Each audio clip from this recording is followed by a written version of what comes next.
बुलंदशहर के जिलाधिकारी की माने तो जिले में ऑक्सीजन की कमी नहीं है। सभी अस्पतालों के लिए ऑक्सीजन पर्याप्त मात्रा में है। जरूरत के हिसाब से सभी अस्पताल को ऑक्सीजन के सिलेंडर दिए जा रहे हैं। दरअसल डॉक्टर एसोसिएशन के अध्यक्ष ने भरपूर मात्रा में ऑक्सीजन नहीं होने की बात कही थी, जिस पर जिलाधिकारी ने साफ कर दिया है कि जिले में ऑक्सीजन की कहीं पर कोई कमी नहीं है। जिलाधिकारी का साफ तौर पर यह कहना है कि ऑक्सीजन और बेड पर्याप्त मात्रा में है। जिला प्रशासन ने उपलब्ध करवा दिए हैं। अगर किसी को भी कोई दिक्कत होती है तो वो तत्काल नज़दीकी स्वास्थ्य केंद्र एवं जिला चिकित्सालय से संपर्क कर सकता है। साथ ही उसे तत्काल प्रभाव से कोरोना की जांच भी करवाई जाएगी। अगर रिपोर्ट पॉजिटिव आती है तो उन्हें अस्पताल में भर्ती करवाकर उनका इलाज भी करवाया जाएगा।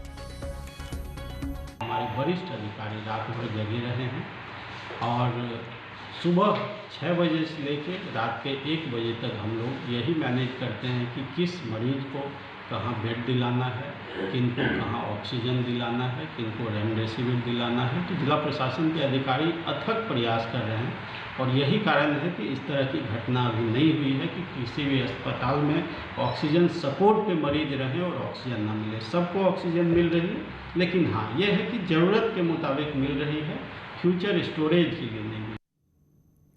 आगरा में अस्पताल में ऑक्सीजन की कमी के बाद गुस्साए लोगों ने नेशनल हाईवे 2 पर जाम लगा दिया।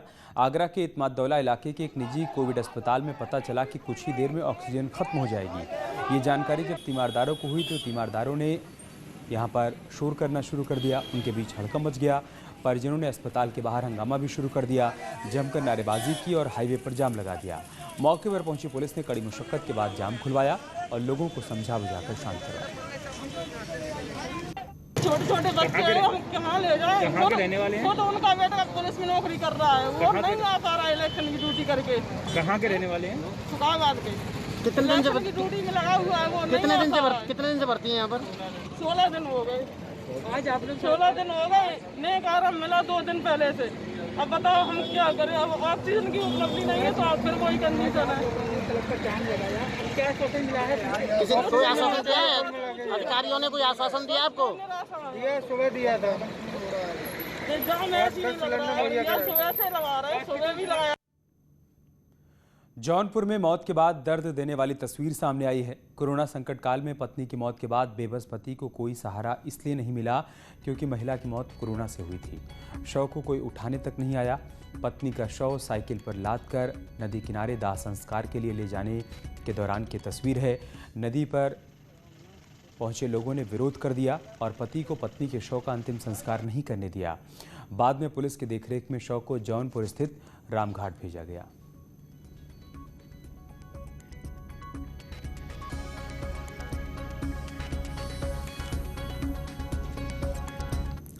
भारत में कोरोना वायरस संक्रमण की दूसरी लहर के कारण हालात काफ़ी चिंताजनक बने हुए हैं। ऐसे में अब हर बड़ा देश भारत की मदद के लिए आगे आया है। दुबई में जहां दुनिया की सबसे ऊंची इमारत बुर्ज खलीफा को तिरंगे के रंग में रंग दिया गया, वहीं कई अन्य इमारतों पर तिरंगे का प्रतीक देखने को मिल रहा है। यूएई भारत के साथ खड़े होने की बात कह रहा है। वहीं सऊदी अरब ऑक्सीजन टैंकर भी भारत भेज रहा है। सोमवार देर शाम भारतीय वायुसेना के विमान से 6 क्रायोजेनिक ऑक्सीजन कंटेनर को भारत लाया गया।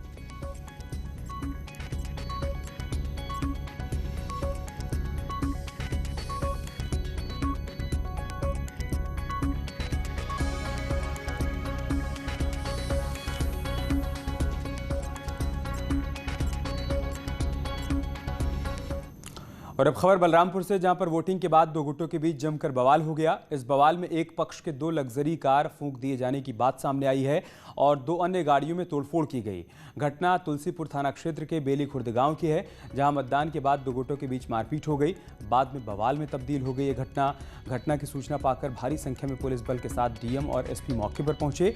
मामले की संवेदनशीलता को देखते हुए देवीपाटन मंडल के आईजी भी जिला मुख्यालय पहुंचे और डीएम और एसपी के साथ घटना पर चर्चा की।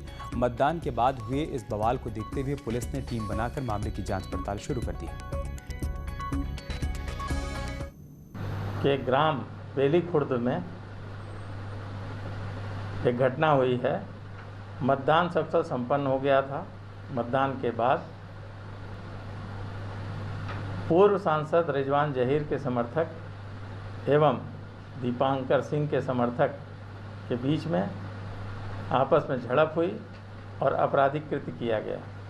इस संदर्भ में अभियोग पंजीकृत करके कार्रवाई की जा रही है। टीमें गठित कर दी गई हैं और हम इसमें शीघ्र से शीघ्र कार्रवाई कर रहे हैं।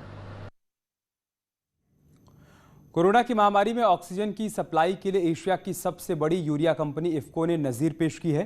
प्रयागराज की इस फैक्ट्री ने कोरोना संक्रमितों को ऑक्सीजन देने के लिए नया ऑक्सीजन प्लांट लगाने का काम शुरू कर दिया है, जो 15 जून से मरीजों को ऑक्सीजन सप्लाई शुरू भी कर देगा। हालांकि इस प्लांट से अभी ऑक्सीजन देने का काम जारी है।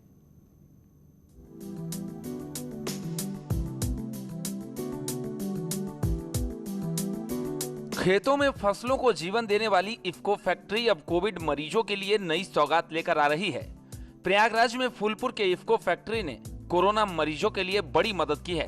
जिला प्रशासन के आह्वान पर इफ्को ने 120 ऑक्सीजन के जंबो सिलेंडर कोविड मरीजों के लिए दिया है। साथ ही एक एम्बुलेंस भी जिला प्रशासन को सौंपा है। इफ्को फूलपुर ने अभी 120 ऑक्सीजन के जंबो सिलेंडर प्रयागराज के डिस्ट्रिक्ट एडमिनिस्ट्रेशन को अवेलेबल कराए हैं और इसके अलावा जो हमारे माननीय प्रबंध निदेशक जी ने अनाउंस किया है, और इसके अलावा हमने एक एम्बुलेंस जो भी यहाँ की व्यवस्था लगती है उसको हमने एम्बुलेंस भी डिस्ट्रिक्ट एडमिनिस्ट्रेशन को दी है। कोरोना की महामारी में इफ्को ने मानवता की मिसाल पेश करते हुए एक और बड़ी पहल की है। एक सांस की लड़ाई लड़ रहे मरीजों के लिए इफ्को नया ऑक्सीजन प्लांट बनाने जा रहा है। राष्ट्र सेवा की ओर एक और कदम बढ़ाते हुए इफ्को 30 करोड़ की लागत से देश में 4 ऑक्सीजन संयंत्र लगाने जा रहा है, जिसमें सबसे पहला ऑक्सीजन प्लांट गुजरात के कलोल इकाई में 200 क्यूबिक मीट्रिक टन प्रति घंटा की क्षमता वाला प्लांट लगना शुरू भी हो गया है। इसके साथ ही दूसरा ऑक्सीजन प्लांट बरेली के आंवला में लगाए जाने की तैयारी है, जबकि तीसरा ऑक्सीजन प्लांट पारादीप और चौथा ऑक्सीजन प्लांट इफ्को फूलपुर में जल्द लगाया जाएगा। और आंवला जो बरेली की यूनिट है उसमें ऑलरेडी ऑर्डर प्लेस हो गया है, वो भी अगले 2-3 दिन में उसका माल सप्लाई शुरू हो जाएगा। और 2 प्लांट और इफ्को फूलपुर में और इफ्को पारादीप में, तो इफ्को फूलपुर का ऑर्डर भी हमारा अगले हफ्ते प्लेस हो जाएगा और जो डेट है एज ऑन डेट हम 15 जून तक वो ऑक्सीजन यहाँ डिलीवर करना शुरू कर देंगे। इफ्को के ऑक्सीजन के लिए अस्पतालों को रिफिल के लिए सिलेंडर खुद लाना होगा, जबकि सिलेंडर लेने पर सिक्योरिटी राशि जमा कराई जाएगी ताकि ऑक्सीजन की जमाखोरी को रोका जा सके। जाहिर है इस महामारी में इफ्को की पहल किसी जीवन रक्षक साथी से कम नहीं। प्रयागराज से न्यूज 18 के लिए सर्वेश दुबे की रिपोर्ट।